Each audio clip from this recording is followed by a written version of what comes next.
Now, the inaugural meeting for the Gaza Peace Board is being held in Washington, D.C. Just a few minutes ago, the U.S. President began his speech talking about everything under the sun.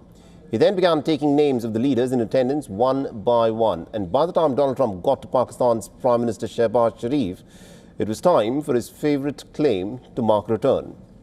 Now, Trump, in fact, repeated his remarks on calling both countries with a quote-unquote 200% tariff threat. And one of the leaders, according to him, said no. Listen in.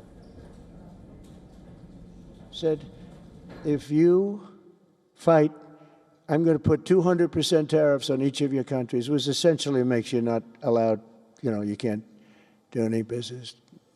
One of them, I won't say which one, said, no, can't do that. They both wanted to fight. And this is where things took an even more interesting turn. And once again, Donald Trump brought up the so-called jets shot down during the 4-day war between India and Pakistan. And this time, the number quoted by the American president was even higher than his previous claims. Listen in to what he had to say.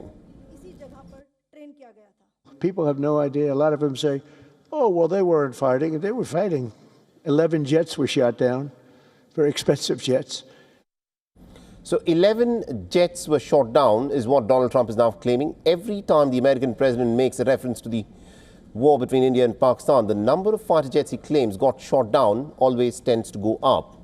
Now, there are 4 such incidents on record. In July 2025, the American president first claimed that 5 jets had been shot down during the war, just 2 months prior in the month of May. Then in August, the number went up to 7 within a month of his last claim.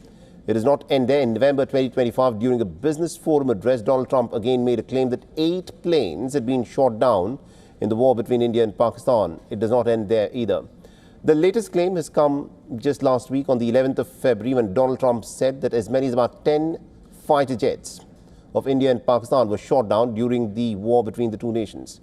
And a little while back, that number by Donald Trump has gone up to 11. So what is the math behind these numbers where fighter jets that were shot down in the India-Pakistan war keep going up every time Donald Trump opens his mouth? Now, nobody at this point of time really knows as to what Donald Trump's calculations are, but this is what he has said about the number of fighter jets that have been shot down in the India-Pakistan war that unraveled last year.